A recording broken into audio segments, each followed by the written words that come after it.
맞습니다.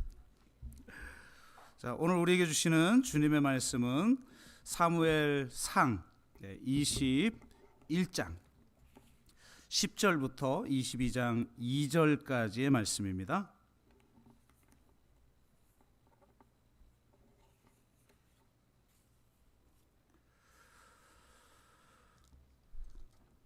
네, 다 찾으셨으면 우리 사무엘상 21장 10절에서 22장 2절까지의 말씀을 우리가 한 목소리로 같이 읽도록 하겠습니다. 같이 읽습니다. 그날에 다윗이 사울을 두려워하여 일어나 도망하여 가드왕 아기스에게로 가니 아기스의 신하들이 아기스에게 말하되 이는 그 땅의 왕 다윗이 아니니이까 무리가 춤추며 이 사람의 일을 노래하여 이르되 사울이 죽인 자는 천천히요 다윗은 만만이로다 하지 아니하였나이까 한지라.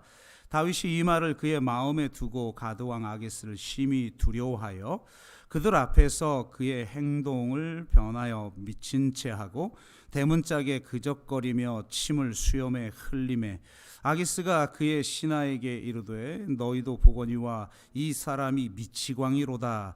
어찌하여 그를 내게로 데려왔느냐.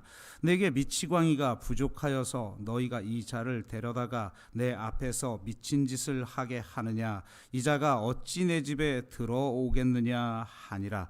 그러므로 다윗이 그곳을 떠나 아둘람 굴로 도망하매 그의 형제와 아버지의 온 집이 듣고 그리로 내려가서 그에게 이르렀고 환난당한 모든 자와 빚진 모든 자와 마음이 원통한 자가 다 그에게로 모였고 그는 그들의 우두머리가 되었는데 그와 함께 한 자가 400명 가량이었더라. 아멘.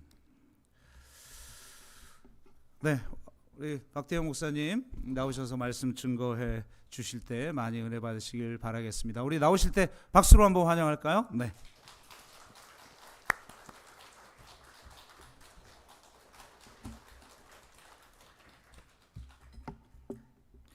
반갑습니다. 뵙고 싶었는데 불러주셔서 감사합니다. 때에 마침 이렇게 기회 주셨어요. 네, 밖에 소문난 교회 성도님들은 안에서는 겁나 힘드시죠?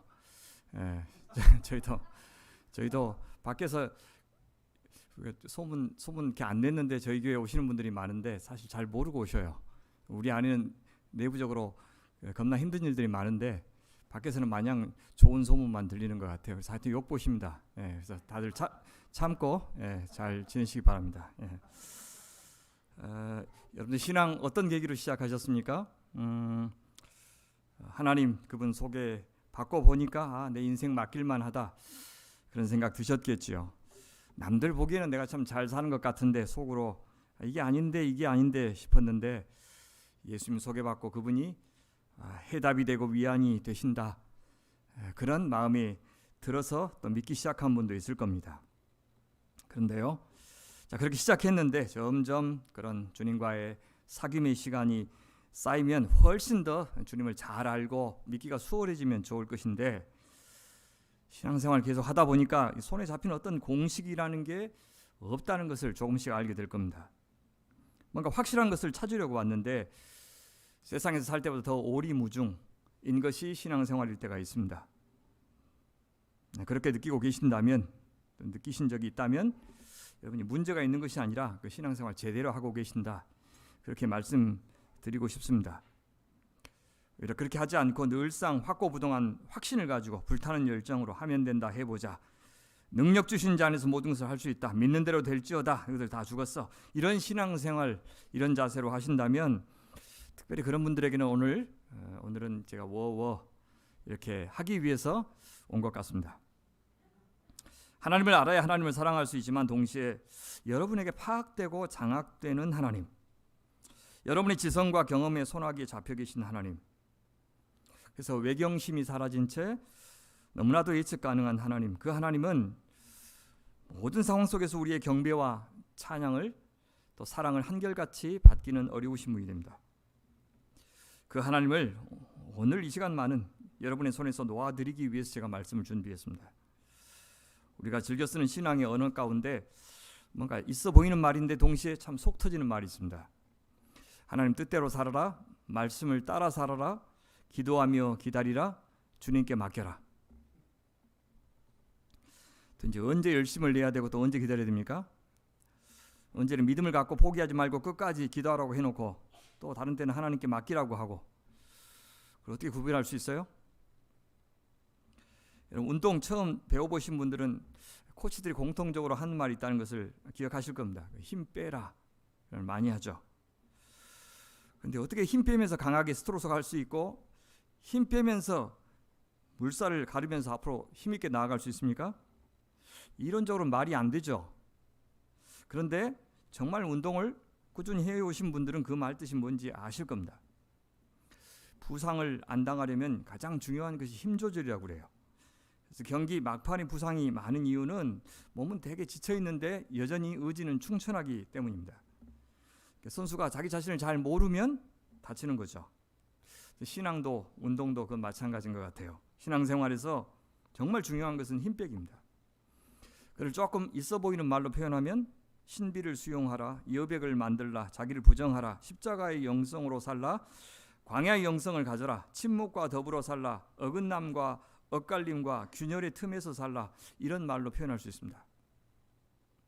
한마디로 손에 잡히는 공식이 없고 하나님은 자기 마음대로 하시고, 그러나 신비와 역설과 아이러니 가득한 것이 신앙의 여정이라는 그런 뜻입니다. 그것은 하나님이 우리의 손에 쉽게 잡히시는 분이 아니시라서 그렇습니다. 우리 사람도 만만치 않죠. 사람 속을 어떻게 합니까? 그런 하나님과 그런 인간 사이의 관계를 신앙이라고 부르는데, 그것은 공식이나 기교의 문제가 아니라 예술의 영역이고 어떤 도의 영역입니다. 그래서 가장 신앙이 자라기 어려운 부류의 사람이 있는데, 그것은 자기가 얼마나 모르는 것이 많고 한계가 많고 부서지기 쉬운 존재인지를 잘 모르면 좀처럼 신앙이 자라지 않습니다. 그냥 자기가 원래 갖고 있는 생각 안에 하나님을 들어맞히게 됩니다. 반대로 모르는 것을 모른다고 말하고 잘 살지 못하고 있으면 그렇다고 인정하는 사람에게는 의외로 가능성이 많습니다. 인간이 벌러너블하다는 것을 인정할 때, 취약하다는 것을 인정할 때 그 사람이 되게 티처블한 사람, 배우기를 잘하는 사람이 되는 거예요. 그것이 진정한 배움과 깨달음의 시작입니다. 내 가청 한계, 시청 한계를 인정하는 것.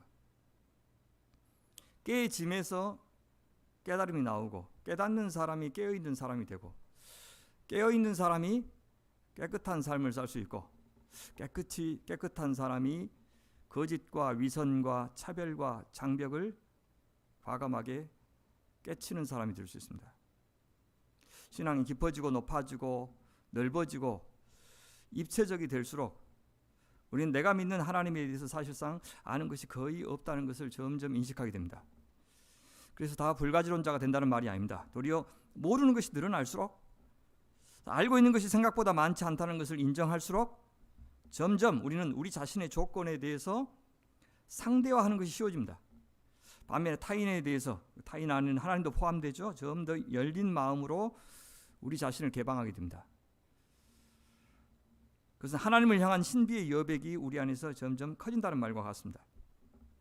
하나님이 친히 만들어 가시는 우리의 삶은 우리의 말로 다 담을 수 없을 만큼 풍부하고, 몇 가지 스펙이나 돈 같은 걸로 인생 살아내기에 그렇게 인생이 만만치 않고, 우리의 지혜 갖고 예측할 수 있을 만큼 삶이 그렇게 단순하지 않다는 것을 어렵지 않게 인정하게 됩니다. 진정한 신앙은 이렇게 우리가 기대한 대로 일해 주시는 하나님을 믿는 문제가 아니고요, 하나님이 하시고 싶은 대로 하게 해드리는 것, 그분이 이루고자 하시는 뜻이 이루어지게 해드리는 것, 그분의 때, 그분의 방법, 그분의 결과가 결국은 나에게도 우리에게도 심지어 내 원수와 대적에게까지 가장 좋은 길이라는 것을 우리가 인정할 때 우리 신앙은 새로운 차원으로 또 나아가게 될 것입니다. 오늘 본문에서 저희는 다윗이 왕으로서 자기 인생에서 상당히 많은 것을 통제할 수 있는 그런 자리에 오르기 전에 하나님께서 그를 어떻게 다루고 계시는지를 보게 됩니다. 왕이 되어야 할 사람에게 반드시 필요한 신앙이 바로 왕의 자리가 얼마나 위태로운 것인지, 왕의 자리가 사실상은 아무것도 아니라는 것을 아는 것, 인정하는 것, 스스로는 절대 왕 노릇할 수 없다는 것, 그것을 인정하는 것이 왕에게 가장 필요한 자질입니다. 그래서 자기 뜻대로 되지 않는 인생 가운데에서도 하나님의 뜻이 이루어지도록 자기를 개방하고 주님을 초청하는 그런 사람이 되도록 하나님께서 다윗을 준비시키고 있습니다. 전 다윗이 참 좋습니다. 아마 유대인들한테 물어봐도 아브라함과 함께 가장 존경하는 사람이 누구냐 그러면 아마 다윗이라고 대답하는 사람이 제일 많을 것 같아요. 그럴만해요. 그가 완벽하지 않다는 것은 우리가 알고 있죠. 간음도 했고 살인도 했습니다. 저는 물론이고 우리 대부분이 한 번도 안 해본 짓까지 다 벌였던 사람입니다. 자기 위에 진정한 왕이 계시다는 것을 잊었을 때 그는 그런 짓을 했습니다. 여러분, 이스라엘의 왕은 절대로 자기가 원하는 나라 세워서는 안 되고, 자기 백성이 자기 종이 아니라 형제라는 것을 잊어서는 안 되고, 자신의 모든 권한은 하나님께서 잠시 위임하셨다는 것을 꼭 기억해야 되는 사람입니다. 그래서 백성이 자기 말에 귀를 기울이고 자기한테 순종하기를 바라기보다 여호와의 목소리를 청종하기를 기대해야 됩니다. 그 사실을 잊어버리면 한 남편의 아내를 향해서 폭력을 휘두르게 되었고, 그 아내 남편을 향해서 살인을 저지르게 되었습니다. 그는 전쟁에서 수많은 사람들을 죽였어요. 많은 첩들을 두었어요. 한 번도 그러고도 천지자의 책망을 들어본 적이 없습니다. 그런데 단 한 명의 여인과 단 한 명의 이방인 출신 부하를 향한 폭행은 두고두고 그의 인생을 괴롭히는 심각한 악행이라고 평가를 받았습니다. 그 기준이 무엇입니까? 위에 있는 진짜 왕을 인정했는지 그렇지 않는지에 달려 있었습니다. 그렇게 끔찍한 악행을 저질렀는데도 이스라엘 역사에서 다윗은 하나님께서 모든 다른 왕들을 평가하는 기준이 되었습니다. 뭘 보여줍니까? 이 정도의 사람, 이 정도의 다윗이 왕의 기준이 되었다면 왕으로서 사는 일이 얼마나 위태로운지를 보여주는 겁니다. 그 정도 살아도 잘 산 것이라면 다른 왕들은 어쩌겠습니까?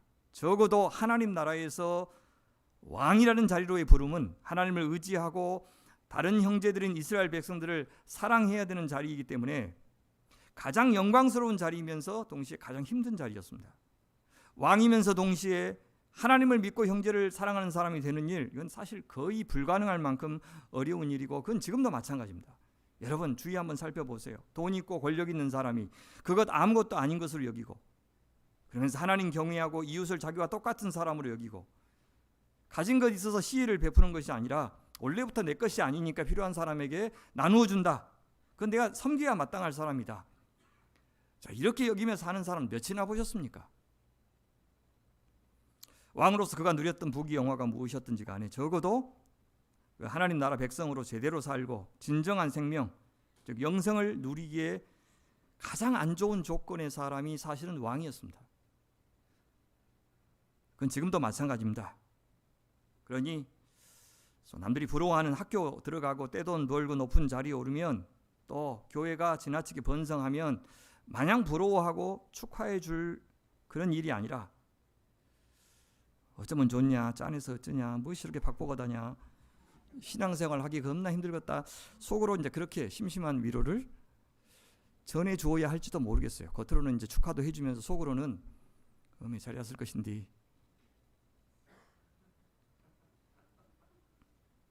그래서 하나님께서 그를 일찌감치 왕으로 낙점하셨지만 바로 왕위에 오르게 하지 않고 수년 동안 그를 실제로 준비시킨 후에 왕권을 행사하게 하십니다. 다윗에게 왕의 자리는 처음부터 자기가 욕망했던 자리가 아니었습니다. 간절히 구했던 자리도 아니었습니다. 그래서 하나님께서 그 소원을 이루어 주셔서 차지한 자리가 아니었어요. 부르심을 받은 자리, 소명의 자리였습니다. 원해서 얻은 자리가 아니라 생각지도 않게 주어진 자리.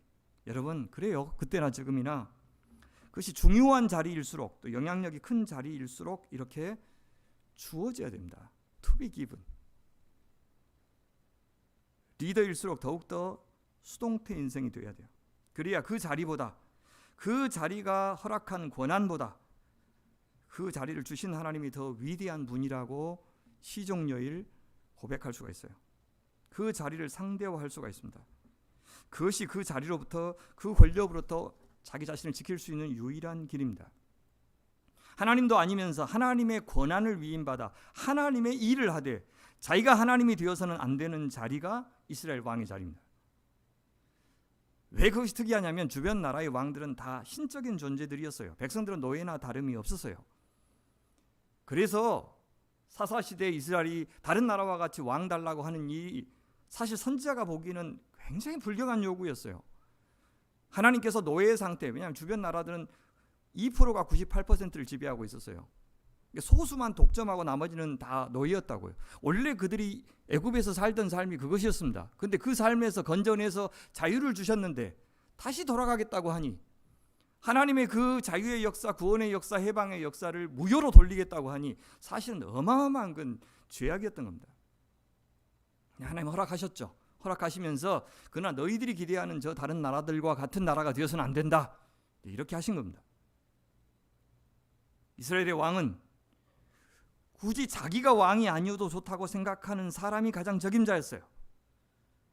굳이 내가 아니어도 된다. 굳이 내 의견대로 교회가 돌아갈 필요가 없다. 굳이 내가 기대한 대로 내 인생이 될 필요가 없다. 그것이 가장 좋은 인생은 아닐 수 있다. 그렇게 말하는 사람이 그리스도인이에요. 그것이 왕 같은 제사장인 그리스도인이에요. 왜 내가 생각하고 바라는 대로, 물론 소원이 있죠. 근데 그렇게 하는 것이 나한테도 좋은지, 혹은 심지어 하나님한테 좋은지, 심지어 하나님이 사랑하시는 다른 사람한테도 같이 좋은지 아닌지는 난 몰라요. 그냥 소원하는 거예요. 그리고 열심히 주어진 대로 살아갈 뿐이지 꼭 그렇게 되어야 행복이고 성취고 만족이고 그것이 인간답게 사는 것은 아닐지 모른단 말입니다. 그런 생각을 철저하게 해야 되는 것이 바로 이스라엘의 왕이었어요. 왜냐하면 자기 힘 가지고 자기가 그렇게 만들 수도 있는 사람이었기 때문에 하나님 제쳐두고 그러면서도 하나님의 뜻대로 산다고 얼마든지 말할 수 있는 그런 부류의 사람들이 우리 인간이에요. 교회 역사가 주는 확실한 교훈은 이것입니다. 교회에 돈과 권력이 주어졌을 때 교회는 세상에서 가장 자선을 많이 베푸는 곳이 늘 되었지만 동시에 그 권력으로 다른 종교와 세상을 핍박하는 자들이 되었습니다. 그것이 동시에 일어났어요. 핍박을 받았을 때는 영롱한 신앙을 간직했던 교회가 강해졌을 때는 세상으로부터 조롱과 타도의 대상이 되었습니다. 다윗이 받았던 왕 수업, 이스라엘이 받았던 제사장 나라 수업, 광야 수업, 그 수업, 그 훈련의 가장 핵심은 뭐냐? 하나님을 그 어떤 존재로 특정하지 않는 훈련. 하나님의 뜻을 함부로 내가 내 욕망과 기대를 따라서 규정하지 않는 훈련. 하나님의 뜻이라고 하는 것을 강자가, 권력자가 독점하여 정의하지 않는 훈련. 그래서 왕도 똑같은 백성과 똑같이 형제와 자매가 되는 그 훈련이 왕 수업의 핵심이에요. 한마디로 하나님을 자유롭게 해드리는 훈련. 그것은 일어난 일을 있는 그대로 수용하는 훈련이고 거기에다 서둘러 의미를 부여하거나 심지어 기념비 세우려고 하지 않는 훈련. 때가 되면 모든 힘을 넘겨주고 조용히 사라지고 영향력이 없어지고 기억에서 잊혀지는 훈련. 잘 죽는 훈련. 그것이 훈련의 절정입니다. 그것이 자신의 삶이 진정 하나님의 것임을 인정하는 마지막 태도이기 때문입니다. 노욕은 늙어서 변질되는 것이 아니라 그가 이전에 어떻게 살았는지를 보여주는 쓰디쓴 열매일 뿐입니다. 그래서 인생 모르겠다, 참 하나님 모르겠다 하는 말을 예사로 하면서도 가진 조건에 상관없이 여전히 인생 명랑하고 즐겁게 살아가고 하나님을 진실로 사랑하면서 의지할 수 있다면 신앙의 바른 궤도 위에서 살고 계시는 겁니다. 잘난 체 하지 않고 가진 체 하지 않고 아는 체 하지 않는 사람 되는 것, 이 세 가지가 저희 교회의 교인 되는 조건입니다. 잘난 체, 가진 체, 아는 체. 이거 하는 사람들은 바로 아웃입니다. 다른 데 가시라고. 경솔하고 들뜬 사람이 아니라 무게중심을 밑에 두고 사는 사람, 작고 온유한 사람 되어서 누구에게든지 쉽고 편하고 부담 없는 존재가 되는 것, 쑥 안기는 사람, 동시에 아무하고나 잘 연대하고 친구가 되고 이웃이 될 수 있는 품을 내주는 사람, 그런 사람이 하나님이 좋아하시는 복의 사람입니다. 왕의 수업을 잘 받고 있는 왕같은 제사장입니다. 죽어라고 충성하면서 주님 앞에 잘했으면서도 진심으로, 그것도 가볍게, 어쩌다 본게 이렇게 됐습니다, 이렇게 무심히 말할 수 있는 사람, 그 사람이 진짜 신앙이 뭔지 맛본 사람이에요. 여러분, 이도영 목사님이 얼마나 이 교회 한이라고 욕본지 아세요? 이렇게 이야기하지 않고 그냥 하루하루 살다 보니까 이렇게 됐습니다. 이제 이렇게 있어 보이려고 그렇게 말하는 게 아니라 진짜로. 그래서 제가 자꾸 사실 목회 철학이 뭐냐고 이렇게 막 물어봐요. 그래서 없다고. 없다 그러니까 진짜 없어 보여서 내가 만들었어요. 지난주처럼 이번 주도, 혹은 이번 주도 무사히, 이번 주도 성도들 모여가지고 싸움 안 하고 잘 지내다가 흩어졌으면 좋겠다. 이게 이제 제 목회 철학이에요. 그래서 이번 주도 무사히, 지난주처럼 이번 주도. 예. 그러다 보니까 저도 10주년 됐어요. 그냥 한 주 한 주. 제 삶은 거의 일정해요. 보내는 시간이, 이 사이클이 거의 일정해요. 이 주일날 가장 최상의 컨디션으로 성도들 만나기 위해서 다른 시간 더 넣지 않고, 다른 취미생활 넣지 않고 일정하게 컨디션 유지하고, 영적인 상태 유지하고, 건강 유지하고. 왜 성도들은 업앤다운이 심하거든요. 나만 일정하게 있어주면, 사실 지난주하고 똑같은데 겁나 은혜 받았습니다 그래요. 자기가 사실 궁하니까 은혜 받은 거예요. 저는 똑같아요. 그러니까 특별히 잘하려고 하지 않고 그냥 똑같이 유지하려고 애를 써요.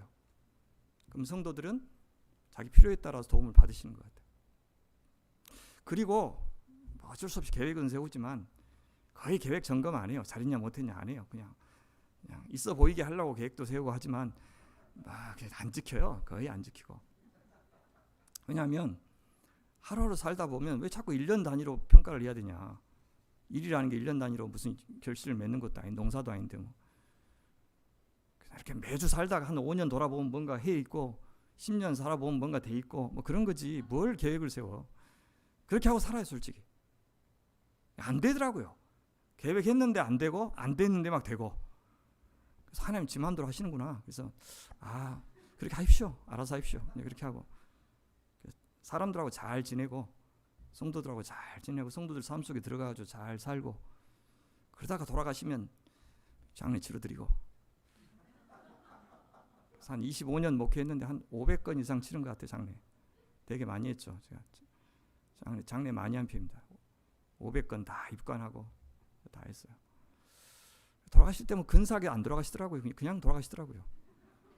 그냥 살다가 그냥 돌아가셔요. 그냥. 그러니까 이게 염세주의나 체념이 아니고 삶이 그래요. 뭔가 막 계획 세워서 이루어서 막 사람들이 못 알아봐주면 막 겁나 신경질 나고, 자랑한 것도 그 유효기간이 별로 오래 가지도 않고, 별거 없어요. 애들 잘 키우려고 그러지 말고 우리 애들한테도 지방에 있는 대학 가자. 그래서 잘 키우면 마누라 것이고, 더 잘 키우면 나라 것이고, 더 잘 키우면 미국 것이고, 그러니까 곁에서 살면서 신앙생활 하면서 크는 거, 시집장 가는 거 옆에서 많이 보고 싶다. 훌륭한 사람 되지 마라. 자꾸 이렇게 천재로 태어났는데 거의 둔재로 만들어놨어요 지금. 그래서 아주 잘 크고 있습니다. 이렇게 술에 술 탄 듯 물에 물 탄 듯 사는 것처럼 보여도 아닌 것은 아니라고 말하고, 알량한 이익을 위해서 누군가의 눈에서 피눈물 나게 하는 일을 절대 하지 않고, 불이익을 당할까 봐 불의와 타협하거나 불의를 방조하는 사람 절대 안 되는 것. 그런 사람이 하나님이 좋아하시는 것 같아요. 그런 다윗이 점점 왕의 자리 근처까지 가고 있어요. 연주 잘한다는 소문을 듣고 사울 왕이 그를 초소로 불렀어요. 그의 마음을 편안하게 해주는 악사로 살 때까지는 그렇게 주목받는 사람이 아니었어요. 여러분, 다윗과 골리앗이 싸울 때요, 사울은 이 골리앗과 싸우는 이 소년이 자기 수금 타고 있는 아이라는 것을 못 알아봐요. 존재감이 없었어요. 그런데 골리앗의 목을 벤 이후에 이게 세상적으로 보면 이제 출세가도를 달리기 시작합니다. 벼락스타가 됐어요. 블레셋에서는 물론이고 이스라엘 안에서도 이제 모르는 사람이 없게 됐습니다. 그 시대의 아이돌이었어요. BTS급 인기를 누렸습니다. 특히 여성 팬들 겁나 많았어요. 다윗 아미들이 그가 나타나면 응원가를 불러주었어요. 사울이 죽인 자는 천천히요, 다윗은 만만이로다. 이것이 이제 다윗 아미들의 그 응원가였어요. 근데 그 순간부터 다윗은 블레셋에게뿐만 아니라 사울 왕에게도 정적 요주 인물이 되었어요. 하나님 나라 이스라엘에게 안겨준 다윗의 위대한 승리가 사울에게도 기쁜 소식이 된 것은 아니었어요. 왜요? 그는 하나님의 영광보다 자기 권력에 더 민감한 사람이었고, 하나님 나라보다 자기 나라에 더 신경 쓰는 사람이었기 때문입니다. 이 세상에서 정말 불행한 사람이 있어요. 하나님이 너무 좋아서 목젖을 드러내면서 웃고 계시는데 혼자 심각한 사람. 하나님이 기뻐하시고 다른 하나님의 백성들도 참 좋아하는데 혼자 안 기쁜 사람. 화가 나고 시기가 나고 불안한 사람. 그런 사람이 참 불행한 사람이고 문제 많은 사람이에요. 내가 센터가 되지 않으면 견디지 못하는 사람. 나한테만 좋은 일, 나만 독점적으로 좋아하는 일은 결코 하나님 나라의 복도 아니고 성공도 아닙니다. 다윗의 승리에 모두 기뻐하는데 사울은 안 기뻐했어요. 사울에게 다윗은 견제 대상이고 그래서 진심으로 축하해 줄 수 없는 대상이었어요. 그렇다고 사울이 항상 정신줄 놓고 산 것도 아니에요. 그래서 사울이라는 캐릭터를 보면 미워할 수가 없어요. 여러분, 뛰어난 능력을 가진 후배를 인정하기가 얼마나 어렵습니까? 사울은 다윗을 미워하는데 자기 딸들과 아들들은 심지어 그를 겁나게 사랑합니다.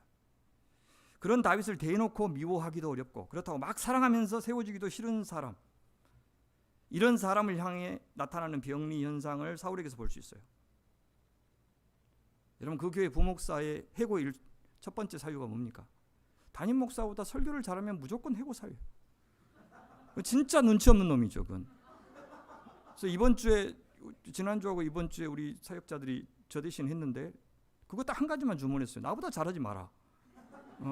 나 다 듣고 있다. 그겁니다, 그거. 다른 건 참아도, 그죠? 다른 건 참아도. 내 영향력에, 그죠? 제가 평상시 1시간 5분, 10분 이렇게 설교하는데 제 약점을 파고든 거야. 36분에 끝났대. 교인들이 막 환호성을 지르고 막 세상에 이런 복이 어딨냐고 막. 그게 원고로 승부가 안 되니까 시간으로 승부를 한 거야. 이런 지혜로운 녀석을 만나. 그래서 내가 기분이 아주 안 좋습니다. 사울은 그런 사람이었어요. 딸 미가를 다윗에게 장가 보낼 정도로 다윗을 아꼈고 귀하게 생각했어요. 그런데 또 어느 날은 창을 던져서 벽에 걸고 싶을 만큼 거북하고 불안한 사람이었어요. 우울증도 심하고 공황장애도 오고 분노 조절 장애도 있었어요. 요즘 같았으면 정신과 치료받고 약물 치료 받았을 것인데 할 수 있는 게 뭐예요? 음악 치료. 근데 효과가 별로 없었어요. 그래도 다행스러운 것은 그의 가족들이 제정신이었어요. 권력에 눈이 멀어서 아버지가 무슨 악행을 저질러도 마냥 지지하는 자식들은 아니었어요. 아닌 것은 아니라고 생각하고 말해주는 가족이 있다는 것이 사울에게는 진짜 다행이었어요. 저도 부족한 것이 한없이 많아요. 사람들이 모르는 것도 많고. 근데 만약 가족이 저를 지지하지 않고 아빠 혹은 여보, 당신 사역하면 안 되겠어. 그만했으면 좋겠어. 그 상태 가지고는 안 되겠어. 그렇게 말하면 저는 그만둘 것 같아요. 저는 그만둘 것 같아요. 가장 옆에 있는 사람이 만약 힘들어하고 제가 자격 없다고 생각하면 명분이 없어요. 그래서 아내는 저희 교회 안 다닙니다. 자기는 사모 싫어하니까. 제가 부름 받았지 이 사람은 부름 안 받았으니까. 다른 교회 다니는데. 이분의 마지막 소원이 뭐냐면 당신 빨리 은퇴하고 집사로 신앙생활 마무리했으면 좋겠어요. 그래서 예, 알겠습니다 하고 제가 60살에 은퇴하기로 그렇게 했습니다. 그래서 60살부터는 이제 집사로 살기로 그렇게 했습니다. 말 들어야죠. 노년을 위해서 들어야 됩니다. 이 공동체에게도 이도영 목사님 말씀에 노라고 애정을 담아서 말할 수 있는 사역자. 여러분, 신임 투표를 잘 활용하세요. 신임 투표를 활용해서 당신 없어도 돼. 우리 교회는 당신 없어도 돌아가. 그런 인상을 확실히 주시라고요. 그렇죠? 예, 정말 좋은 기회입니다. 예, 만약에 그런 분위기가 된다면 불편하기는 하겠지만 굉장히 다양한 공동체예요. 특히 10년, 12년 정도 되면요. 이루어놓은 성과가 있고 목사님이 수고한 그런 히스토리가 있기 때문에 목사님의 의도와 상관없이 사실 아니라고 이야기하기가 어려워요. 정말 어렵습니다. 그래서 아예 저는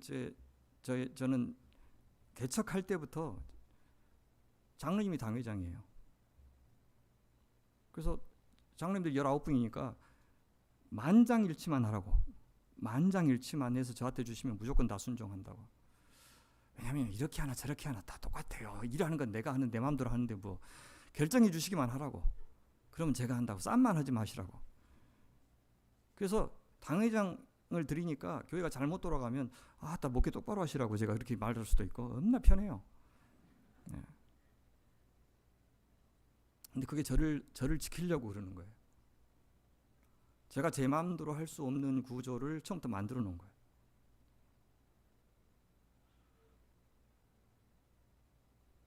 딸 미갈은 남편 다윗을 도와서 도망할 수 있도록 해줬어요. 아버지를 속여서.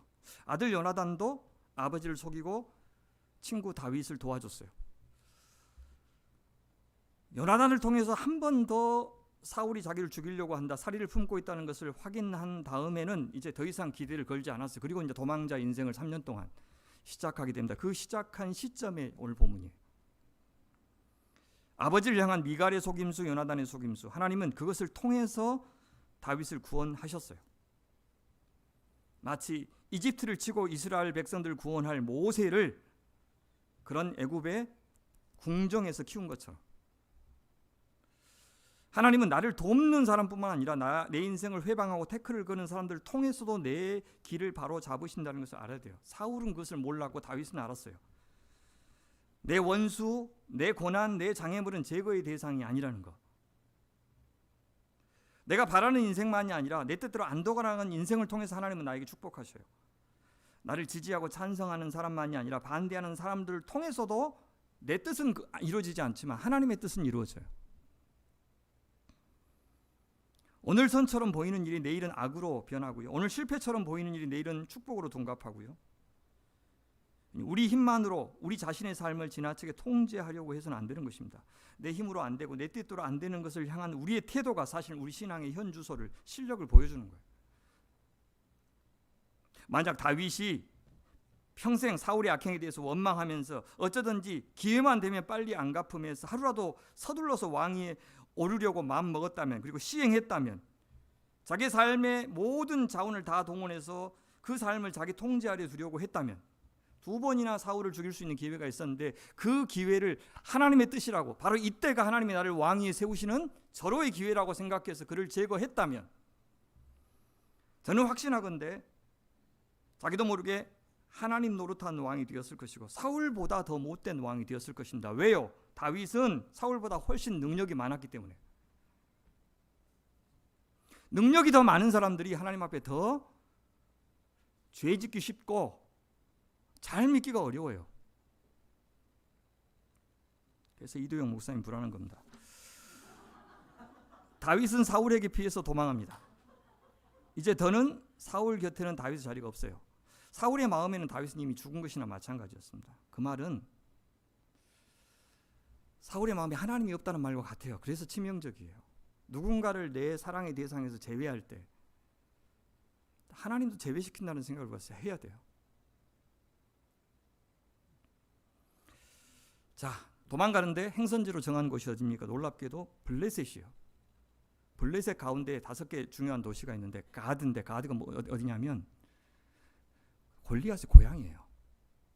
자기가 골리앗을 죽여서 위대한 영웅이 되었는데 도망가는데 호랑이 굴로 들어가는 거예요. 왜 이렇게 여기를 정했을까? 나중에 봅시다. 21절을 보시면, 그런데 다윗이 곧장 블레셋으로 가지 않고 약간 북쪽 노블 향해서 가요. 돌아가는 여정인데 굳이 노블 향한 것은 의도적입니다.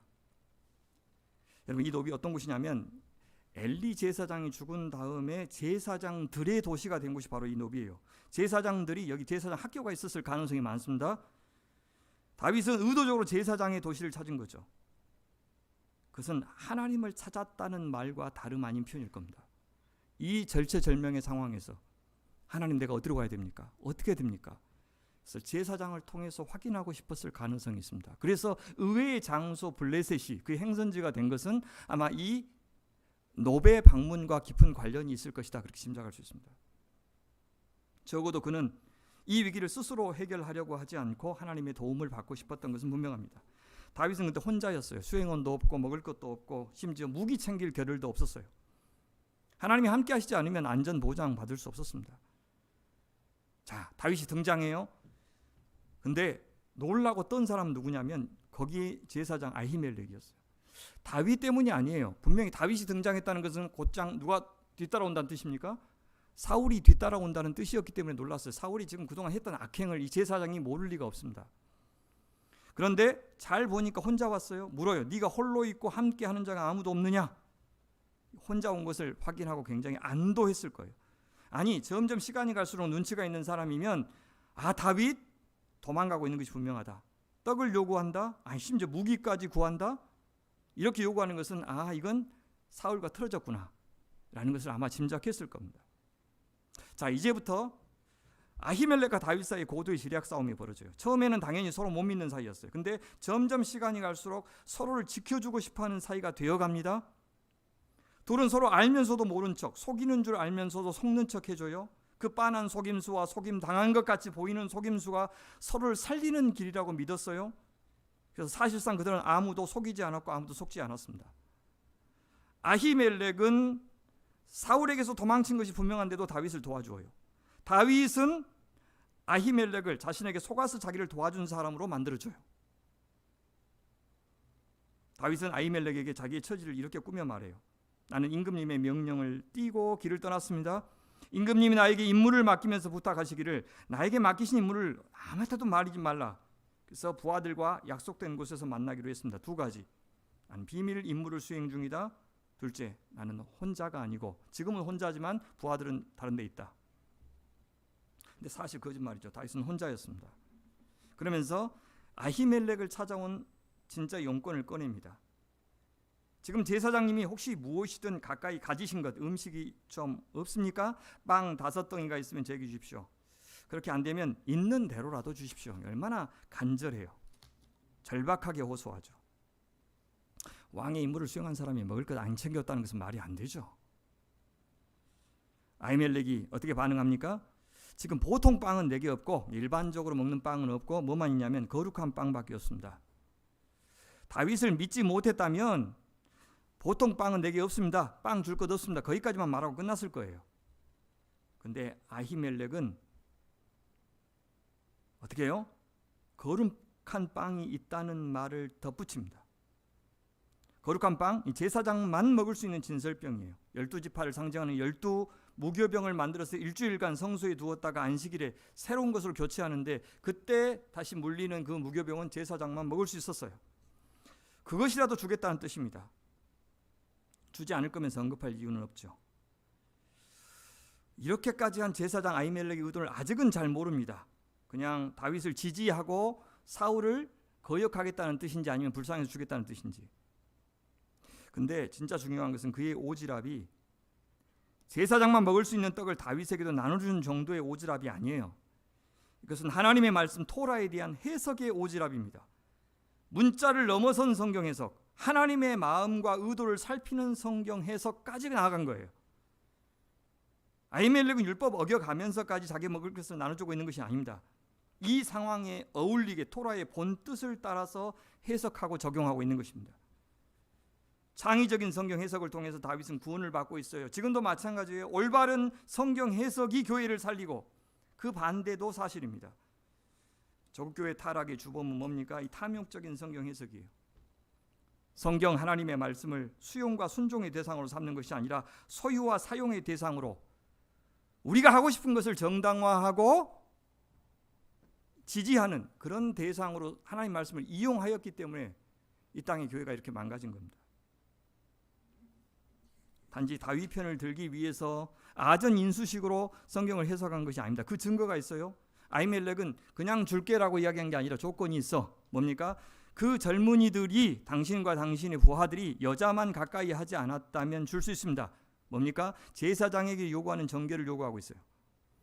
이스라엘에게 전쟁은 거룩한 전쟁, 즉 성전이었습니다. 그래서 특정 기간 동안 여자를 가까이 하지 않는 자만 전쟁에 참여할 수 있었어요.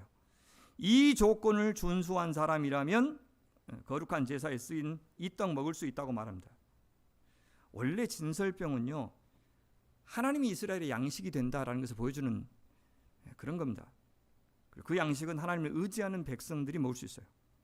진설병은 하나님의 자비의 표현이죠. 누구를 향한? 거룩한 백성을 향한. 그래서 아히멜렉은 이 자비가 필요한 다윗에게 진설병을 두고 그 주면서 그러니까 거룩한 백성인지를 확인했던 겁니다. 간식으로 달라고 했으면 당연히 거절했겠죠. 더욱이 아히멜렉은 다윗을 믿었어요. 다윗은 자기가 이 조건을 충족한 사람이라고 말하죠. 그래서 아히멜렉은 그에게 진설병을 줍니다. 앞에서는 미갈이 속였고 요나단이 속였는데 이번엔 다윗이 속였습니다. 특별히 예수님께서요, 바로 구약의 이 장면을 인용하시면서 예수님의 제자들이 안식일에 밀밭을 지나면서 밀을 따서 비벼 먹는 것, 이것 안식일을 주신 하나님의 취지에서 벗어나지 않는다라고 설명하시면서 예를 든 본문이 바로 이 본문이에요. 사람 살리고 사람 쉬게 하려고 주신 안식일인데 배고파 죽을 것 같은 제자들이 추수하지 않고 가난한 자를 위해서 그동안 놔두라고 해서 누구든지 따먹을 수 있도록 남겨둔 밀을 몇 알 따먹은 것이 정죄를 받는다면 그것이야말로 안식일의 본래 취지를 어기는 것이다. 그렇게 설명하면서 이 본문을 인용하셔요. 사람을 굶겨 죽이면서까지 지켜야 되는 율법이 세상에 어디 있느냐? 하나님을 사랑하기 위해서 내 형제를 미워하고 북한을 미워하고 경쟁자를 미워하고 이념이 다른 사람들을 미워해도 좋다고 혐오해도 좋다고 가르치는 기독교가 세상에 어디 있느냐? 그렇게 지금 말하고 있는 겁니다. 성경을 알고 성경을 묵상하고 그래서 하나님의 더 크고 넓고 깊은 마음을 헤아릴수록 우리는 더 창의적이고 더 참신하고 더 멋진 상상력을 가지고 이 세상에서 하나님의 통치를 실현해 나갈 수 있는 겁니다. 더 발랄하게 개기고 더 신나게 견디고 더 크고 놀랍고 멋진 우리 하나님을 드러내는 사람이 될 수 있어요. 뭐 할 때? 하나님의 말씀을 더 깊이 이해하고 더 깊이 묵상할 때. 그래서 다음 주 오후에 있는 그 성경 그 세미나 꼭 오시기 바랍니다. 이게 협업이라고 불러 이걸 보고.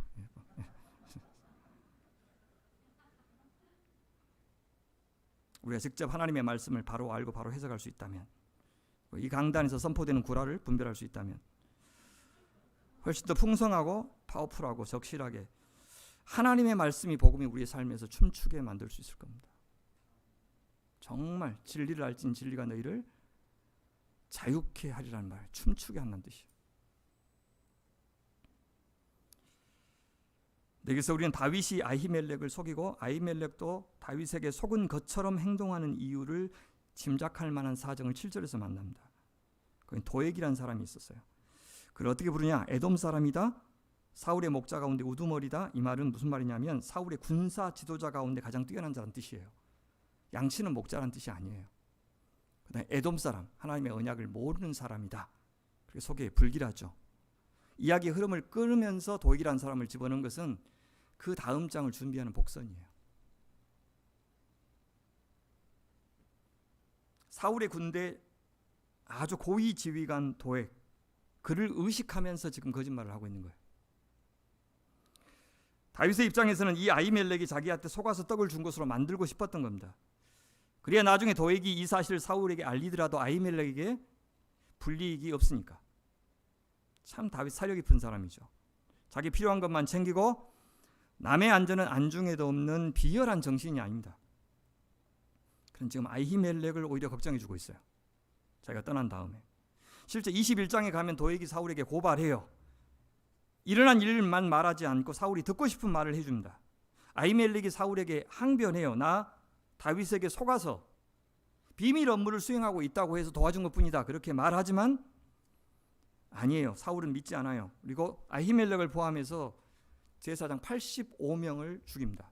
죽이는데 다른 이스라엘 사람들은 두려워서 제사장 못 죽일 때 이 도액이란 에돔 사람을 통해서 죽여요.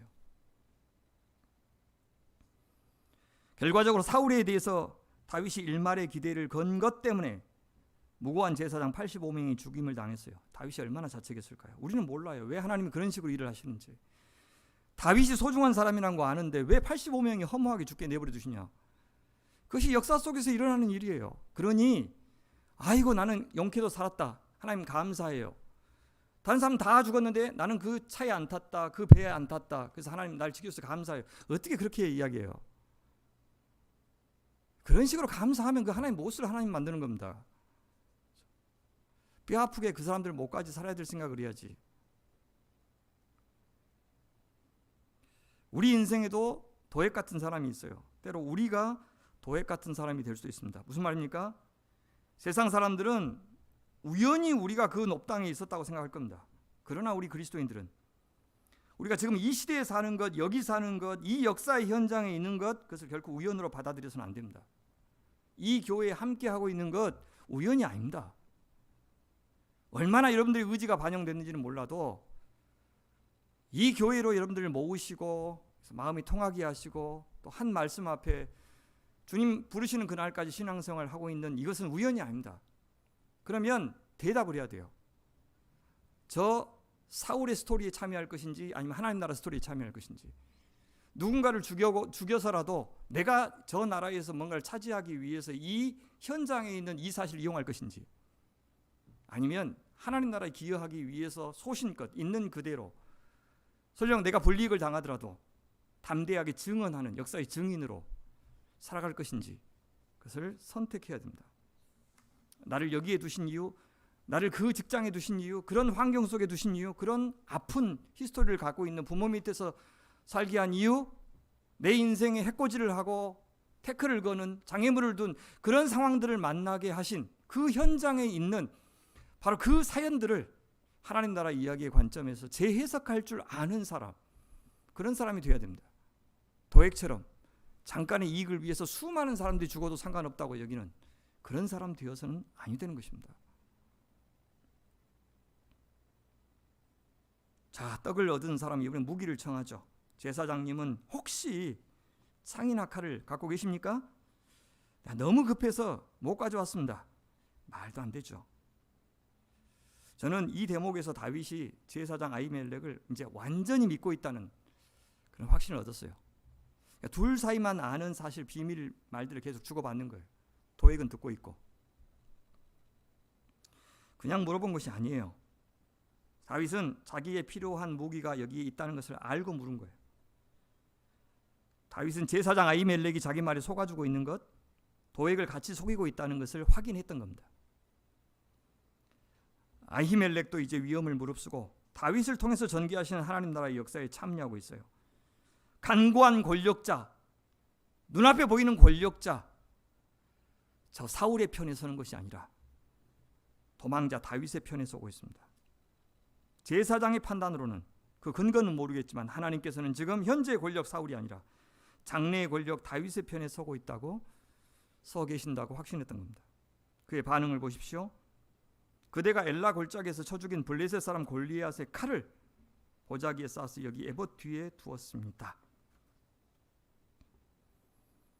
전쟁이 끝난 이후에 골리앗의 머리는 예루살렘으로 가져갔고 갑주는 다윗이 챙겼고 칼은 여기 높당에 두었던 겁니다. 승리의 기념으로 성소에 보관했던 거예요. 여러분, 아히멜렉이 칼을 소개하는 말을 들어보십시오. 그대가 엘라 골짜기에서 쳐 죽인 블레셋 사람 골리앗의 칼. 아히멜렉은 다윗에게 사무적으로 칼만 전달한 것이 아니고요, 하나님이 함께 하셔서 다윗이 골리앗을 물리쳤던 사건을 떠올려줘요. 그렇다면 지금 사울에게 쫓겨서 도망가고 있는 다윗은 하나님이 함께하여 지켜주실 것이니 낙심하지 말라고 하는 제사장의 격려의 말을 사실상 듣고 있는 겁니다. 기다렸다는 듯이 다윗이 대답하죠. 그만한 것이 또 어디 있겠습니까? 나에게 주십시오. 다윗이 이 칼을 모를 리 없습니다. 잊을 리 있겠습니까? 그의 인생에서 가장 극적으로 위대하신 하나님을 경험했던 순간을 떠올리게 하는 전리품 아닙니까? 근데 사랑하는 여러분, 골리앗을 이긴 것은 물맷돌이었지 골리앗의 칼이 아니었습니다. 하나님이었지 다윗이 아니었습니다. 골리앗의 칼은, 전쟁의 성패는 칼과 병거에 달린 것이 아니라 하나님께 달려있음을 증명하는 오히려 그런 증거였습니다. 이 칼을 보는 순간 다윗은 자기의 삶의 성패도 하나님을 향한 자신의 믿음에 달려있음을 다시 한번 고백하지 않을 수 없었을 겁니다. 이 칼이 다윗을 지켜주는 것이 아니라 이 칼을 쓸모없게 하시는 하나님이 자신을 지켜줄 것임을 다윗은 고백해야 했습니다. 도망하는 이 시점에서. 그렇다면 골리앗의 칼은 지금 사울의 왕권과 같은 겁니다. 골리앗의 칼이 지금 다윗 자신의 손에 있듯이 사울의 권력도 하나님의 손에 있습니다. 칼이 골리앗을 지켜주지 못했듯이 왕의 자리가, 권력이 절대 사울을 지켜주지 못할 겁니다. 다윗은 하나님의 때가 되면 칼이 다윗의 손에 들어왔듯이 이 왕권 역시 자기의 손에 들어올 것임을 믿어야 했습니다. 자기가 to get, to earn, to acquire 하는 것이 아니라 to be given, to receive, 받아야 돼요. 자기가 쟁취하는 게 아니라 받아야 되는 것이 왕권이에요. 그게 복이에요. 그래서 베드로에게 칼집에 넣어라. 칼로 흥한 자는 칼로 망한다. 십자가가 승리의 길이다.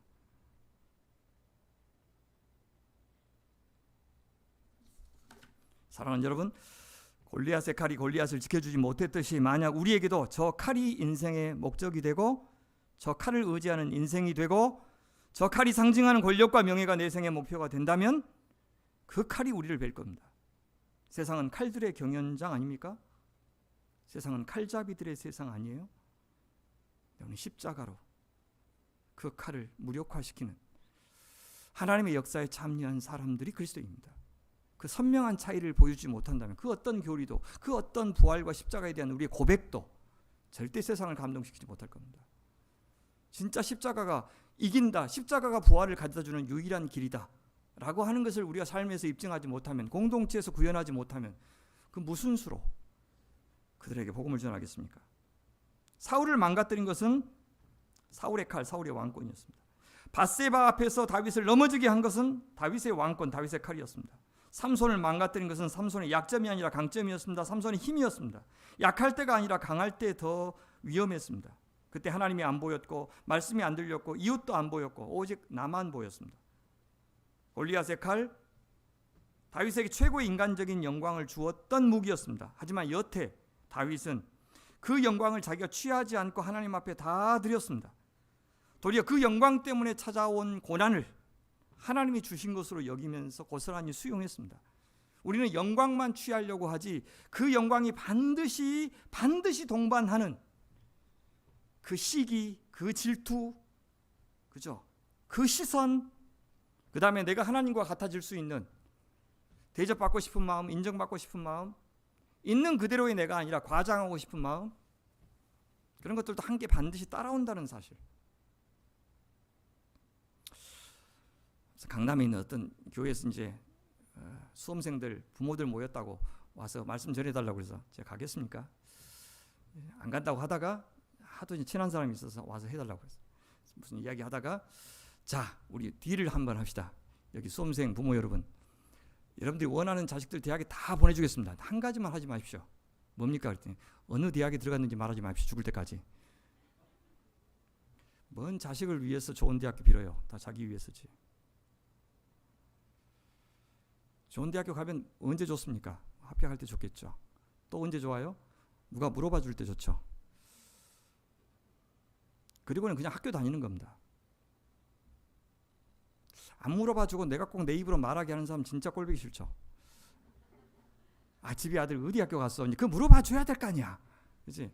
안 물어봐 주면 그냥 대학 간 거야. 자식들 위해서라고요. 그런 구라가 어디 있어요? 자기 인생에 대한 성적표예요. 특히 하나님 믿는 사람들은 하나님께서 인생 끝까지 책임지신다고 믿는 사람들인데, 생각해 보세요. 여러분, 10,000km를 가야 되는데 10km 앞에서 500m 앞에서 앞서거니 뒤서거니 해가지고 기어코 이겼다고 막 좋아하는 사람이 세상에 어디 있어요? 이런 바보들이. 10,000km를 가야 되는데 그 짓을 하고 있다고 지금. 마치 그때 먼저 들어가는 사람이, 앞서서 들어가는 사람이 인생 전체가 다 결정될 것처럼, 그런 이 세상이 지금 입시로 돈 벌려고 구라를 치고 있는데 그 말이 다 넘어가요? 바보 같은 사람들이, 썩을 놈들 진짜. 다 미쳤어요. 우리나라 평등사회잖아요. 그죠? 평등사회. 아파트 평수와 성적 등수. 평등사회. 그죠? 거기에 다 환장한. 대통령이 누가 되든 상관없어. 평수하고 등수만 어쨌든 보장해주면 내 자식만 중요하지 무슨 다른 사람들 신경 쓸 겨를이 어디 있어요. 예수 믿는 사람들이 그런 소리를 하고 있어요. 미안합니다. 전라도인지 내가 착각했습니다. 우리 교회에서는 이걸 쉽게 이야기하는데 여기서는 제가 경기도에 왔다는 것을 잠깐 잊었습니다. 예. 다 지워버리시고, 예, 상처받았으면 죄송합니다. 세상에서 우리가 얻은 골리앗의 칼, 승리의 전리품. 그것이 뭐 해야 되겠습니까? 그 성공이 우리에게 가져다줄 불행과 고난도 반드시 대비해야 됩니다. 2020년에 프로야구 NC 다이노스가 우승했어요. 우승하고 나서 게임 회사답게 리니지 집행금을 멋지게 들었습니다. 2021년부터 NC가 추락을 거듭하고 있는데 전력 누수 때문이 아니라 기강 회의 때문입니다. 우승하고 나서부터 진짜 싸움이 시작된 겁니다. 이스라엘이 대대적인 승리를 거두고 출애굽했을 때 곧장 가나안 땅에 입성하게 하시지 않았습니다. 그때부터 진짜 자기 자신과의 싸움을 광야에서 하게 하셨습니다. 그리고 그 싸움의 결과 1세대에서는 20세 이상을 가리키죠. 여호수아와 갈렙만 들어갈 수 있었습니다. 다윗은 블레셋으로 향합니다. 골리앗의 고향이라고 그랬죠. 거기 가서 망명 의사를 밝힙니다. 왜 하필 블레셋 그것도 가드로 갔느냐? 세 가지 이유 정도가 있습니다. 가능하면 사울의 영향권에서 멀리 떨어지고 싶어서. 아주 사울은 기세등등했어요. 둘째, 골리앗을 죽인 장수가 망명하면, 저렇게 강력한 사람이 오면 사울을, 블레셋의 원수인 사울을 치는데 도움이 될 거라고 판단할 거라고 기대했던 거예요. 셋째, 다윗의 고향이 어디입니까? 베들레헴이죠. 베들레헴과 가드가 가까워요. 그래서 문제가 생겼을 때 바로 자기 고향으로 도망갈 수가 있겠죠. 그래서 거기를 선택했을 가능성이 있습니다. 자, 당연히 다윗은 기도하는 마음으로 내려갔겠죠. 하나님의 동행을 믿었을 겁니다. 그런데 하나님이 동행하시면 이제 순탄하게 모든 것이 풀릴 것이라고 생각하는 것은 이제 우리의 판단이에요. 그러니까 하나님의 뜻대로 하면 잘 열리는 것이 아니에요. 이게 하나님의 뜻인지 아닌지 어떻게 알았습니까? 기도해 보니까 마음이 편안해졌습니다. 이상한 거예요. 내가 하고 싶은 대로 하자고 하면 마음이 편안해져요. 근데 하나님의 뜻은 항상 내가 그렇게 좋은 사람이 아니기 때문에 항상 하나님이 원하시는 대로 내가 기도하지 않아요. 그럼 때로는 내가 하고 싶은 거하고 하나님이 하라고 한 거하고 다를 수가 있죠. 그럴 때가 더 많아요. 사실 우리같이 멍청한 사람이 무슨 어떻게 하나님 뜻을 위해서 기도합니까? 그러니까 어떻게 해요? 기도하면 막 속이 불편해야 되죠. 아따 저거 하고 싶은데 하나님 하지 말라 그런 것 같고. 불편해야 돼. 마음이 편안해지면 어때요? 하나님이 자기 하자는 대로 하자고 말씀하신 것 같은 말씀이 나오거나 그런 암시가 있을 때까지 기도 응답이 아니라고 이야기하는 거예요. 그러니까 마음이 편안해진 것은 그냥 기도 응답의 반드시 조건은 아니에요. 이게 하나님이 동행하셔도 어려움이 생긴다고요. 근데 그 뜻이 뭐라고 서둘러 의미를 부여하지 않는 것이 중요한 거예요. 어떻게 알아요? 언제 끝날지 어떻게 아냐고. 그것이 그냥 수용하는 거예요. 그리고 하나님 살아계신다. 하나님 선하시다. 동행하신다. 절대 허투루 단 한순간도 우리에게 사람을 보내시지 않고 일을 일으키시지 않는다 라는 걸 믿고 그분 따라가는 겁니다. 자, 근데 거기 사람들이 이제 어떻게 반응했어요? 다윗의 기대하고는 달랐어요. 신하들은 이 망명을 위장 망명이라고 확신했어요. 언제든지 돌변해서 자기 나라를 위험에 빠뜨릴 수 있는 인물이다. 다윗을 어느 정도 비중 있는 인물로 보고 있어요. 이 사람은 분명히 저 나라의 왕 다윗입니다. 정보력 쩔죠. 사울이 듣고 발끈했던 그 다윗의 개딸들, 아미들, 찐팬들이 추던 춤과 노래를 가드 사람들은 이미 다 알고 있었어요. 사울이 죽인 자는 천천히요, 다윗은 만만이라. 그 노래를 가드 사람들이 알고 있었어요. 이 순간 다윗에게 가드 사람들은 또 사울과 같은 사람이 된 겁니다. 그래서 심히 두려워했다고 이야기해요. 이제 다윗은 사울을 속였듯이 또 이 가드 사람들과 가드 왕을 속여야 될 상황이 된 거예요. 하지만 그 긴박한 상황 속에서도 그런 냉정함을 잃지 않았습니다. 그의 임기응변을 보십시오. 그들 앞에서 그의 행동을 변하여 미친 채 하고 대문짝에 그적거리며 침을 수염에 흘리며 그 순간부터 그는 미친 척했습니다. 그 자리에서 미친 사람 행세하는데 그쳤다는 것이 아니라 몇 날에 걸쳐서 미친 사람처럼 성읍 사람들이 늘 다니는 성 문짝에 알아볼 수도 없는 그림을 그리고 침을 흘리고 돌아다녔습니다. 자기는 죽일 필요도 없을 만큼 이미 망가진 사람이다. 살려두어도 필요 없는 사람처럼 이미 끝난 사람이다 라는 행세를 한 겁니다. 여러분, 여기에 신앙의 역설이 있는 거예요. 이 세상 앞에 쓸모없는 사람이 되어야 진짜 제대로 하나님의 사람이 될 수 있는 것, 소자가 되어야 천국에 가까운 것, 가장 나중된 자가 가장 먼저 되는 역설이 바로 이거예요. 진심으로 하나님 없는 자기 인생은 쓸모없다는 것을 알 때 그가 진정 왕이 될 수 있는 자격을 갖추는 것. 그것이 다윗 인생의 역설입니다. 그 십자가에 달려 죽은 온 인류의 왕 예수 그리스도께서 보여주셨던 생명의 역설입니다. 우리의 모든 방황은 하나님과의 관계에서 내 존재 값을 결정하지 않고 내 바깥에서 나를 꾸미는 것들, 나를 향해서 보내는 찬사와 인정을 통해서 정하려고 하는 데서 찾아오는 겁니다. 헨리 나우엔을 아실 겁니다. 하버드의 심리학 교수. 세계적인 CEO들, 많은 사람들이 멘토 역할을 하고 글로 감명을 끼쳤던 분. 인생 말년에 정신적으로 큰 심각한 데미지가 있었어요. 그래서 이제 정신지체 아이들이 있는 토론토의 공동체에 들어갔습니다. 그래서 토론토에 거기 갈 때마다 저는 이제 그 공동체에 방문하고 헨리 나우엔의 묘가 거기 근처에 있는데 거기를 꼭 찾아갑니다. 몇 번을 찾아갔는지 모릅니다. 제네시 일기라는 그 일기를 보면 첫날 거기 도착했을 때 풍경이 나와요. 가니까 사람들이 당신 누굽니까? 그러니까 나는 하버드대학교에서 교수 헨리 나우엔입니다. 그러니까 하버드 대학이 어떤 대학이에요? 그러니까 IQ가 한 30, 40밖에 안 되는 그런 사람들이 이야기하는 거죠. 많은 사람들이 가고 싶어하는 선망의 대상인 그런 학교인데 나는 거기에 학생이 아니라 교수입니다. 그러니까 공부를 왜 하는데요?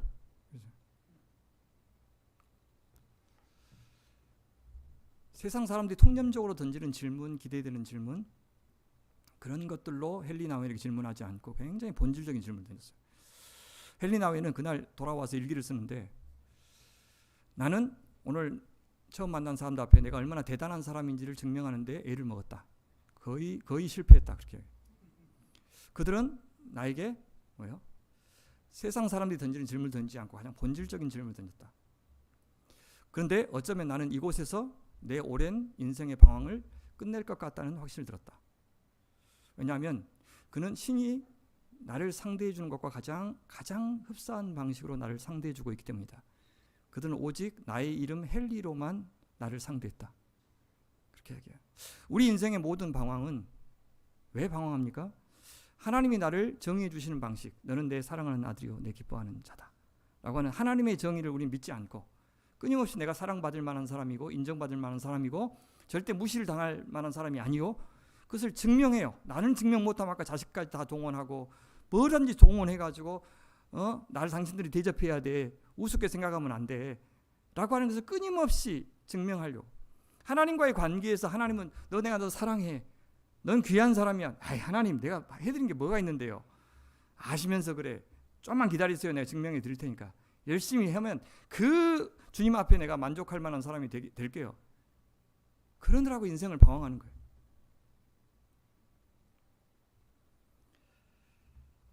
하나님께서 함께 하셨는데도 다윗 생애가 이렇게 위태로웠습니다. 미친 척까지 해야 간신히 목숨을 부지하는 신세가 되었어요. 그가 이스라엘 왕 사울을 속여왔는데 이번엔 블레셋 왕 아기스를 속였어요. 인간적으로 어떤 생각이 들었을까요? 이 수모가 아무것도 아닌 것이 되기는 어려웠을 겁니다. 동시에 그는 이스라엘 왕이라고 하는 존재는 도대체 어디까지 하나님 앞에 순종해야 되는 존재인지를 알았을 겁니다. 하나님이 원하시면 미친 사람의 행세까지 감수해야 되는 것이 왕입니다. 오해를 받아 도망 다니기도 해야 되는 자리, 나중에는 아들 압살롬에게 왕이 빼앗기고 신하에게 모욕당하고 저주를 받는 자리에까지 나갔습니다. 잘못해서 자초한 것이든 잘못 없는데 당하는 경우도 이스라엘의 왕은 그렇게 하나님께서 자기 뜻대로 마음대로 열어가시는 인생을 따라서 그저 같이 동행하면서 걷는 존재라고 하는 것을 다윗은 알아야 했습니다. 그것이 가장 어렵고요. 그래서 지난주처럼 이번 주도 한결같은 마음으로 주님을 모시고 예배하는 것이 저에게는 정말 어려운 일이에요. 목사 노릇 그렇게 변치 않고 지난주처럼 이번 주도 더 잘하고 싶은 마음은 없어요. 실수만 안 했으면 좋겠어요. 내가 건방져지지만 않았으면 좋겠다고요. 청중들이 이제는 이 정도 준비해도 통하겠다라고 생각이 안 들면 좋겠어요. 매번 설교할 때마다 힘들었으면 좋겠고, 매번 기도할 때마다 그게 레토릭이 나오지 않았으면 좋겠는 거예요. 상투적인 말이 안 나왔으면 좋겠는 거예요. 매번 내가 감당할 수 없는 그분 앞에 서 있다는 심정으로 살고 싶은 거예요. 근데 그게 안 돼요. 매번 성공하지가 않습니다. 그게 제일 어려운 거예요. 일상 속에서, 특별한 일이 일어나지 않는 일상 속에서, 잘한다고 대가가 주어지도 않고 열심히 한다고 어려운 일이 해결되지도 않는 그 인생 가운데서 변함없이 그분과 동행하는 것이 나는 그렇게 힘들어요. 여러분 괜찮아요? 죽음 앞에 둔 그 임종을 보면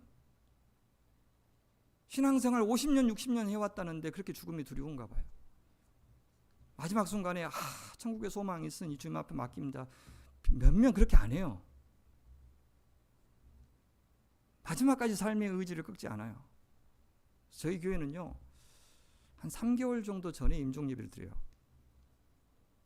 돌아가실 것 같으면 미리 정신 온전할 때 교인들 다 오라 그래가지고 드리고, 제가 성찬도 해드리고 발도 씻어드리고, 그래서 목사가 씻어드린 발로 천국 가시라고 그렇게 하고, 지금부터는 살려달라고 기도하지 말라고. 이 신앙 고백이 나중에 정신 막 해롱해롱 해가지고 제정신이라서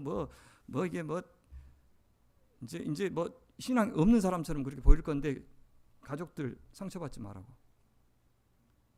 이게 마지막 고백이라고. 그리고는 편안하게 빨리 데려가시도록 기도하라고.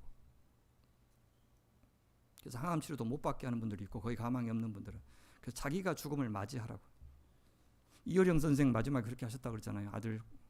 아들이 눈 뜨고 저 죽음이 오는 것을 이렇게 직시하는 것처럼 눈 뜨고 저기 보고 그렇게 돌아가셨다고 그랬잖아요. 그렇처럼 죽음을 우리가 맞이하는 거예요.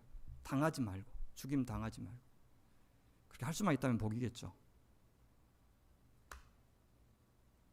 근데 하루하루 차곡차곡 신앙을 쌓아가야, 특별할 것 같지 않는 일상 속에서 그것이 쌓여가야 되는 것 같아요. 마지막에 그 고백이.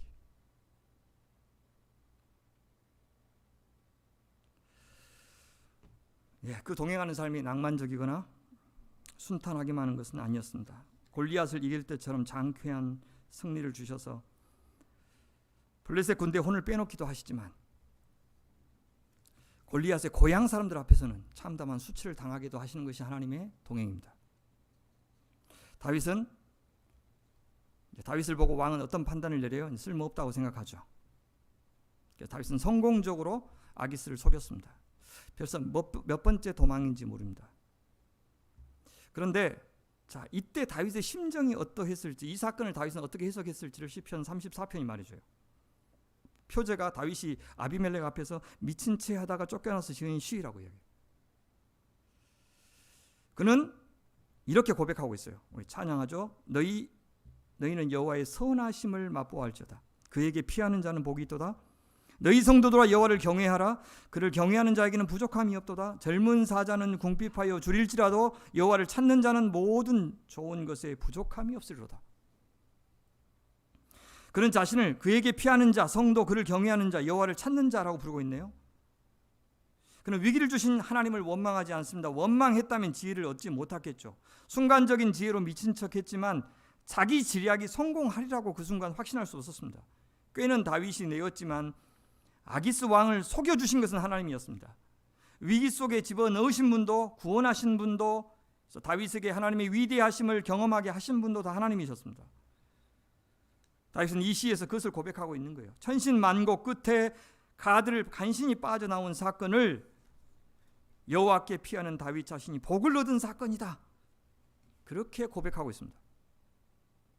우리가 가닿기 힘든 신앙의 경지입니다만은 이거 진짜 신앙입니다. 어찌 그가 힘들지 않았겠어요? 궁핍하여 줄인 젊은 사자 앞에 있는 심정이었다고 하니 얼마나 놀랐겠어요? 그런데도 여호와를 경외했습니다. 미갈의 사랑도, 요나단의 우정도, 아히멜렉의 용기 있는 베품도, 이 미치광이 행세의 성공도 그에게는 다 하나님의 도우심이었습니다. 하나님의 은밀한 동행의 징표들이었습니다. 하나님은 그렇게 다윗의 사정이 갑자기 나아지게 하시지도 않았지만 동시에 다윗을 완전히 버려 그의 삶과 영혼이 유린당하도록 두시지도 않았습니다. 그를 왕으로 만들어 가고 계셨습니다. 아직도 멀었습니다. 그런데 그가 더는 갈 곳 없을 만큼 샅샅이 도망 다녔던 이 유대 광야는 나중에 그가 왕이 되어서 종횡무진 누비는 공간이 될 겁니다. 그가 왕으로 있는 동안에 그는 한 번도 블레셋에게 져본 적이 없습니다. 그런데 다윗 이후에 단 한 번도 블레셋에게 이스라엘이 이겨본 적이 없습니다. 블레셋은 철기 문명이고 이스라엘은 청동기 문명이었습니다. 도저히 이길 수 없는 대상이었는데 다윗은 한 번도 안 졌어요. 왜? 그가 도망자로 살아가는 3년 이 광야 모든 지형물을 다 파악했기 때문입니다. 이 유대 광야가 다윗에게는 안방처럼 환했을 겁니다. 가드를 떠난 다윗은 또 어디로 가야 될지 몰랐어요. 하나님 또 누구를 통해서 자신을 도와줄지 몰랐어요. 그의 옆에는 미갈도 요나단도 아히멜렉도 없었습니다. 그가 향한 곳은 아둘람 굴이었습니다. 유다 평야 지역에 있는 어느 한 굴로 학자들은 추정합니다. 거기로 도망하자 어떻게 소식을 들었는지 형제들이 가족들이 찾아옵니다. 사울이 다윗만 죽이려고 한 것이 아니라 다윗 가문 전체에 칼끝을 겨누었을 겁니다. 그뿐만 아니라 많은 사회적 약자들이 다윗에게 모였고 다윗은 자연스럽게 그들의 지도자가 되었습니다. 사울이 준 고난은 다윗에게 참 많은 것을 앗아갔습니다. 그 사회 기득권 세력들에게서 버림을 당했어요. 그가 이스라엘에게 기여한 것을 생각하면 참 공평하지 못한 인생입니다. 하지만 다윗은 그 시간 동안 하나님을 의지했고 하나님을 경험했고 하나님의 인도하심을 따랐고 하나님이 역사하시는 방식을 온몸으로 익혀갔습니다. 그는 왕으로서의 자질을 하나 둘씩 갖춰 나갔어요. 그러자 그가 다스리고 보호해야 될 대상을 하나 둘씩 붙여주셨어요. 그런데 그들의 면면을 보십시오. 세상의 관점으로 보면 도저히 나라 세울 만한 사람 아닙니다. 루저들, 개털 인생들, 이번 생은 망한 사람들, 이 세상에 더는 기대를 걸 수 없는 사람들 일색이었습니다. 그래서 다윗을 의지하고 싶은 사람들만 찾아왔어요. 다윗이 기댈 사람들은 아닌 듯 보였어요. 이왕이면 세교들이 오시는데 짱짱한 사람들, 헌금도 많이 하고 그죠? 가뜩이나 진짜 피곤하게 만드는 목사인데 일할 사람들이 좀 왔으면 좋겠는데 도움이 필요한 사람들만 오면 사실 환영받지 못할 사람 것처럼 보이는데 근데 여러분 과연 이들은 도망자 다윗에게 혹 같은 존재, 짐 같은 존재가 되었을까요? 저는 아니라고 봅니다. 이제 이들이 다윗이 기댈 수 있는 언덕이 될 겁니다. 적어도 그들은 앞으로 다윗을 통해서 역사하신 하나님을 경험할 수 있는 사람이 될 겁니다. 무슨 말이에요? 하나님의 역사를 알아볼 수 있는 사람, 다윗을 도와줄 수 있는 사람이 오히려 이런 세상에 기댈 것 없는 사람들이에요. 그들이 끝까지 다윗의 후견인이 되고 하나님 나라의 초석이 실제 됩니다. 그들의 짱짱한 사회적 조건 때문이 아니라 그들이야말로 실패자 다윗의 마음을 가장 잘 헤아릴 수 있는 조건을 가진 사람들이었습니다. 헨리 나우인의 말대로 상처받은 치유자. 우리 인생에서 하나님께서 주신 고난에는 이유 없는 고난이 없습니다. 매번 우리가 그 고난의 결과를 즉시 볼 수 있는 것은 아니더라도 적어도 그 고난에 임하는 우리의 태도에 따라서 반드시 뭔가가 창조됩니다. 성공적으로 고난에 직면한 사람들에게 하나님께서 베푸신 가장 큰 은혜가 무엇이냐면 누가 고난당하고 있는 사람인지를 알아볼 수 있는 눈을 주시고 이해할 수 있는 마음을 주시고 그들에게 공감할 수 있는 능력을 주신다는 겁니다. 최고의 축복입니다. 공감하고 함께 울어줄 수 있는 마음, 지도자의 가장 중요한 자질이면서 하나님 나라 백성에게 가장 아름다운 성품의 선물입니다. 나와 남을 따로 구분하여 생각하지 않고 나에게 소중한 사람만이 아니라 원수 관계에 있고 불편한 관계에 있고 극도의 이해관계가 대립되어 있는 그 대상이 사실은 나와 긴밀하게 연결되어 있다는 생각을 하면서 처신하는 태도, 이것이 신앙 성품의 절정입니다. 그것을 사랑이라고 부릅니다. 그 사랑에서 평화가 나오고 그 사랑에서 안식이 나오는 겁니다. 아둘람 공동체, 세상에서는 가장 낮은 곳, 천한 곳, 가진 것 없고 기댈 것 없고 어찌 보면 미래에 대한 어떤 청사진도 그릴 수 없는 막막한 곳, 막장 인생, 배수진 인생들의 모임. 감사하게도 그러나 하나님이 임재하시는 공동체, 세상에 의지할 것 없으니 하나님밖에 의지할 것 없는 공동체, 세상에 희망 둘 것 없으니 하나님께만 희망 걸 수밖에 없는 공동체, 가진 것이 없으니 빼앗을 것도 욕심 부릴 것도 없는 사람들, 조금 가진 것을 나눠 갖고 힘든 사람들이 서로 힘을 보태면서 아주 작은 것에도 기꺼이 감사하면서 작은 성취에도 크게 기뻐하며 예리하고 예민한 영적 감수성을 가지고 하나님께서 하신 일을 알아볼 줄 아는 인생, 얼마나 큰 축복입니까? 그것을 무엇이라고 부릅니까? 그런 것을 하나님 나라 교회라고 부릅니다. 아둘람 공동체, 사회 변방에 세워진 하나님 나라의 전초기지, 긴 도망 생활 끝에 하나님께서 주신 안식처, 피난처. 다윗에게는 그들이 건사해야 될 부담스러운 사람이 아니라 힘이 되고 위로가 되고 또 하나의 가족이 되었습니다. 여기서 경험하는 공동체가 앞으로 그가 왕이 되어 이스라엘 안에서 구현해야 될 공동체의 원형이었습니다. 이스라엘은 온 세상 안에서 아둘람 공동체가 되어야 하기 때문입니다. 세상과 다르게 살아야 하기 때문에, 세상의 대안이 되어야 하기 때문에, 때로 세상에게 대들고 세상에게 반대하고 세상에게 항의하는 곳이 되어야 하기 때문에 주류가 아니라 주변의 길을 걸을 수밖에 없는 자들의 공동체, 그게 구현입니다. 그러나 마음이 가난하고 상한 자에게 함께 하시는 주님, 애통하는 자에게, 온유한 자에게, 의를 위하여 고난당하는 자에게, 화평케 하는 자에게 복을 주시는 하나님의 나라가 바로 이 아둘람 공동체에게 임할 것입니다. 말씀을 맺겠습니다. 저희 성도들이 제일 좋아하는 말이 말씀을 맺겠습니다. 그 말을 이제 밥 먹을 때가 되었구나. 자, 오늘 본문에서 우리는 산뜻한 신앙 공식을 정리할 수가 없습니다. 굳이 찾자면 하나, 다윗은 이해할 수 없는 상황에서도, 언제 끝날지 모를 쫓기는 상황에서도 자신을 추격하시는 하나님을 끝까지 신뢰했다는 겁니다. 상황이 진행되는 대로 자신을 맡겼어요. 하나님의 창조가 온전히 이루어지게 해드렸어요. 하나님을 자유롭게 해드렸어요. 신실했는데도 도망자 신세가 되었어요. 가는 곳마다 돕는 자들이 물론 있었습니다. 그렇다고 고난이 그친 것은 아니었습니다. 다윗은 살아남았지만 자기를 도왔다는 이유로 제사장들이 무려 85명이나 죽임을 당해서요. 이해할 수 없어요. 왕으로 기름을 부음을 받았는데 블레셋 사람 앞에서 미친 사람 행세했습니다. 그것도 이해할 수가 없어요. 하나님 믿어도 당할 일을 다 당하는 것 같은데 그럼 왜 믿어야 된다는 것입니까? 하나님 도대체 어디 계십니까? 하나님 도대체 무엇 하고 계시는 겁니까? 어쩌면 죽을 때까지 상황은 안 변할지 모릅니다. 그러나 다윗은 변해야 했습니다. 하나님이 누구신지를 드러내야 했고, 하나님 나라 이스라엘은 어떤 나라인지를 보여주어야 했고, 하나님 나라의 왕은 어떤 존재가 되어야 하는지를 철저히 배워야 했습니다. 절대 잊지 못할 만큼 온몸에 새겨야 했습니다. 그러고도 그는 실제 왕이 되었을 때 넘어졌습니다. 힘이 주어졌을 때 하나님 무시했고 하나님처럼 군림했습니다. 그가 꿈꿔야 될 공동체는 애국 같은 나라가 아닙니다. 하나님은 하나님 잘 믿으면 이스라엘 거대한 나라 세워주겠다고 한 번도 약속하신 적이 없습니다. 그냥 어떤 인간 왕도 그런 나라 만들어서, 그런 교회 만들어서 사업 성공해서 하나님께 영광 돌리겠다고 기염을 토해서는 안 됩니다. 그가 만들어야 될 나라는 아둘람 공동체 같은 곳입니다. 그래서 내가 작고 작은 사람이 되어야 만날 수 있는 사람들의 공동체, 세상에 천하디 천한 것들을 그 가치 그대로 다시 정의하여 환대하는 공동체, 그런 자신의 진정한 크기와 한계를 아는 사람들의 공동체, 그러나 믿음이 있는 자들을 통해서, 하나님만 의지하는 자들을 통해서 위대한 역사를 이루어 가실 하나님을 경험하게 해주는 공동체. 주님은 오늘 이 교회가 그런 공동체가 되기를 바라시는 겁니다. 그러니 사랑하는 여러분, 주님 참으로 은밀하게, 참으로 위대하게 우리의 도움이 되시고 피난처가 되심을 믿으시기 바랍니다. 우리의 삶이 해명되지 않을지라도, 종잡을 수 없을지라도 끝까지 그 하나님 기대하면서 주님 우리를 통해서 원하시는 것 다 하시게 해드리는 믿음의 사람들 되시기를 간절히 바랍니다. 기도하실까요? 하나님 감사합니다.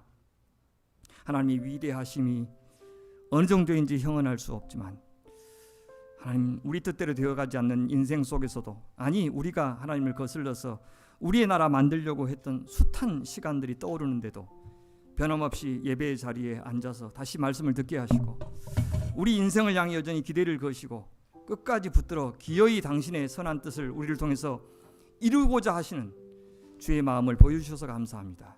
주님 그 하나님 편하시게 자유롭게 우리 인생에서 역사하시도록, 그래서 원하시는 교회 창조하고 원하시는 가정 창조하고 원하시는 하나님의 사람으로 저희 자신을 빚어가시도록 기꺼이 내어드리는 믿음의 사람들, 믿음의 여정 되게 하여 주시옵소서. 감사하며 우리 구주 예수님의 이름으로 기도하옵나이다. 아멘.